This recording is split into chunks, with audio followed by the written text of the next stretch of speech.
بسم اللہ الرحمن الرحیم۔ محترم سامعین، ناظرین و ویورز، السلام علیکم ورحمۃ اللہ وبرکاتہ۔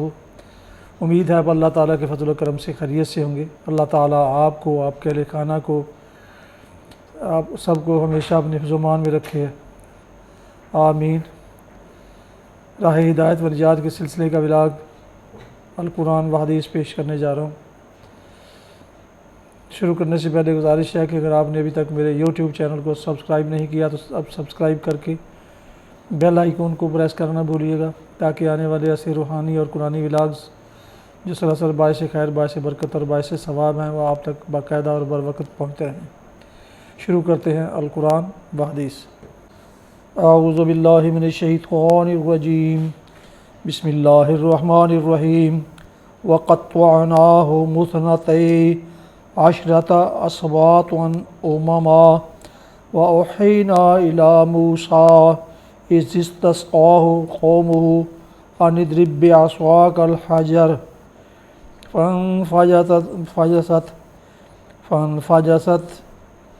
فانبجست منه اثنتا عشرة عينا قد علم كل أناس مشربهم وظللنا عليهم الغمام وأنزلنا عليهم المن والسلوى كلوا من طيبات ما رزقناكم وما ظلمونا ولكن كانوا أنفسهم يظلمون۔ صدق اللہ العظیم۔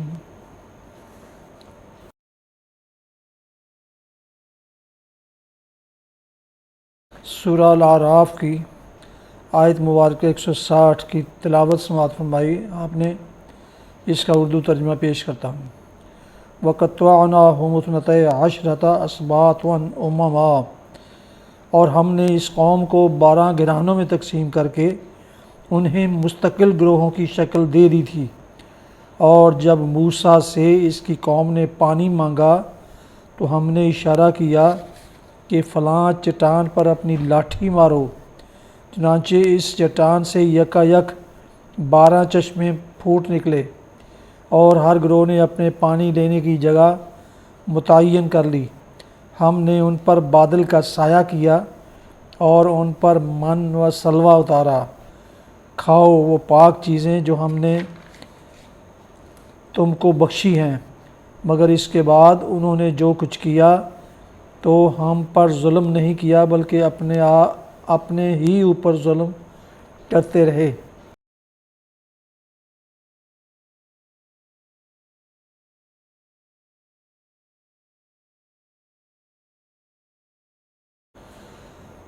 تلاوت کی گئی آیات مبارکہ کی تفسیر بیان کی جاتی ہے۔ ہم نے اس قوم کو 12 گھرانوں میں تقسیم کر کے انہیں مستقل گروہوں کی شکل دے دی تھی۔ اشارہ ہے بنی اسرائیل کی اس تنظیم کی طرف جو سورہ مائدہ آیت 12 میں بیان ہوئی ہے، اور جس کی پوری تفصیل بائبل کی کتاب گنتی میں ملتی ہے۔ اس سے معلوم ہوتا ہے کہ حضرت موسیٰ نے اللہ تعالیٰ کے حکم سے کرسینہ کے بیابان میں بنی اسرائیل کی مردم شماری کرائی، پھر ان کے 12 گھرانوں کو جو حضرت یعقوب کے 10 بیٹوں اور حضرت یوسف کے 2 بیٹوں کی نسل سے تھے، الگ الگ گروہوں کی شکل میں منظم کیا، اور ہر گروہ پر ایک ایک سردار مقرر کیا تاکہ وہ ان کے اندر اخلاقی و مذہبی، تمدنی، معاشرتی اور فوجی حیثیت سے نظم قائم رکھے اور احکام شریعت کا اجرا کرتا رہے۔ نیز حضرت یعقوب علیہ السلام کے 12ویں بیٹے لاوی کی اولاد کو، جس کی نسل سے حضرت موسیٰ اور ہارون تھے، ایک الگ جماعت کی شکل میں منظم کیا تاکہ وہ ان سب قبیلوں کے درمیان شمع حق روشن رکھنے کی خدمت انجام دیتی رہے۔ ہم نے ان پر بادل کا سایہ کیا اور ان پر من و سلوہ اتارا۔ اوپر جس تنظیم کا ذکر کیا گیا ہے وہ منجملہ ان احسانات کے تھی جو اللہ تعالیٰ نے بنی اسرائیل پر کیے۔ اس کے بعد اب مزید 3 احسانات کا ذکر فرمایا گیا ہے۔ ایک یہ کہ جزیرہ نمائے سینا کے بیابانی علاقہ میں ان کے لیے پانی کی باہم رسانی کا غیر معمولی انتظام کیا گیا۔ دوسری یہ کہ ان کو دھوپ کی تپش سے بچانے کے لیے آسمان پر بادل چھا دیا گیا۔ تیسری یہ کہ ان کے لیے خوراک کی باہم رسانی کا غیر معمولی انتظام من و سلوہ کے نزول کی شکل میں کیا گیا۔ ظاہر ہے کہ اگر ان تین اہم ترین ضروریات زندگی کا بندوبست نہ کیا جاتا تو یہ قوم جس کی تعداد کئی لاکھ تک پہنچی ہوئی تھی اس علاقہ میں بھوک پیاس سے بالکل ختم ہو جاتی، اور آج بھی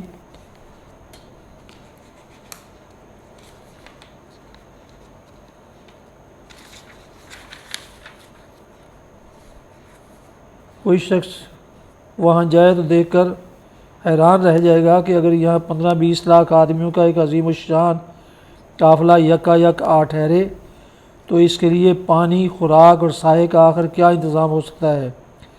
موجودہ زمانے میں پورے جزیرہ نما کی آبادی 55,000 سے زیادہ نہیں ہے، اور آج اس 20ویں صدی میں بھی اگر کوئی سلطنت وہاں 5-6 لاکھ فوج لے جانا چاہے تو اس کے مدبروں کو رسد کے انتظام کی فکر میں درد سر لاحق ہو جائے۔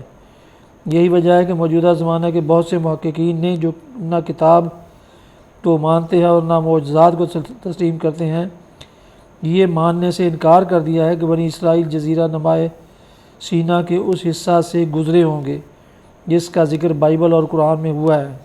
ان کا گمان ہے کہ شاید یہ واقعات فلسطین کے جنوبی اور عرب کے شمالی حصہ میں پیش آئے ہوں گے۔ جزیرہ نمائے سینا کے طبعی اور معاشی جغرافیہ کو دیکھتے ہوئے وہ اس بات کو بالکل ناقابل تصور سمجھتے ہیں کہ اتنی بڑی قوم یہاں برسوں ایک جگہ پڑاؤ کرتی ہوئی گزر سکی تھی، خصوصاً جب کہ مصر کی طرف سے اس کی رسد کا راستہ بھی منقطع تھا، اور دوسری طرف خود اس جزیرہ نما کے مشرق اور شمال میں امائکہ کے قبیلے کی اس مزاحمت پر آمادہ تھے۔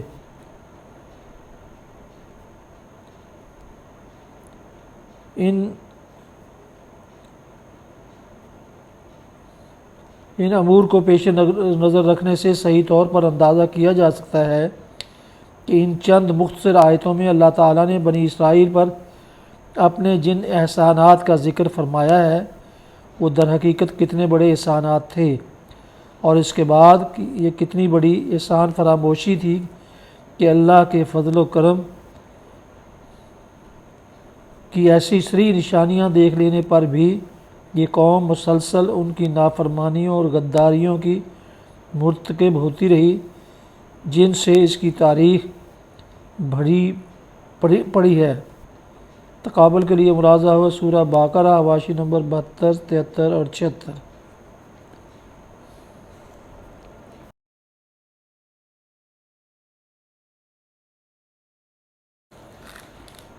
حدیث مبارکہ۔ حضرت ابن مسعود رضی اللہ عنہ بیان فرماتے ہیں کہ میں نے ایک رات نبی صلی اللہ علیہ وسلم کے ساتھ نماز پڑھی تو آپ برابر کھڑے رہے یہاں تک کہ میں نے ایک برے کام کا ارادہ کیا۔ ان سے پوچھا گیا آپ نے کس چیز کا ارادہ کیا تھا؟ آپ نے جواب دیا میں نے یہ ارادہ کیا تھا کہ میں بیٹھ جاؤں اور آپ کو چھوڑ دوں۔ صحیح بخاری کتاب التہجد حدیث نمبر 1135۔ فوائد۔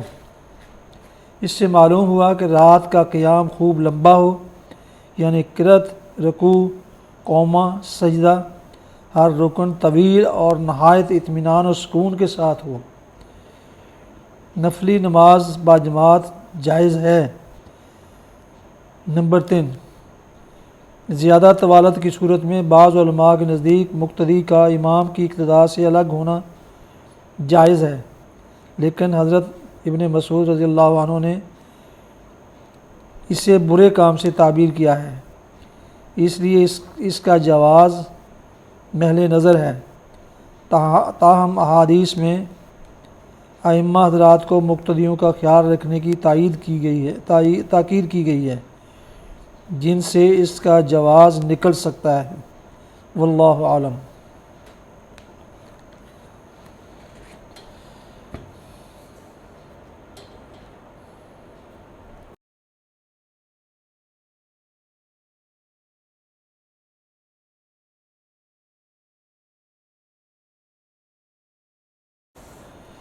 یہ تھا آج کا راہ ہدایت و نجات کے سلسلے کا ولاگ القرآن و حدیث، جس میں سورہ الاعراف کی آیت مبارکہ 160 کی تلاوت، ترجمہ و تفسیر بیان کی گئی۔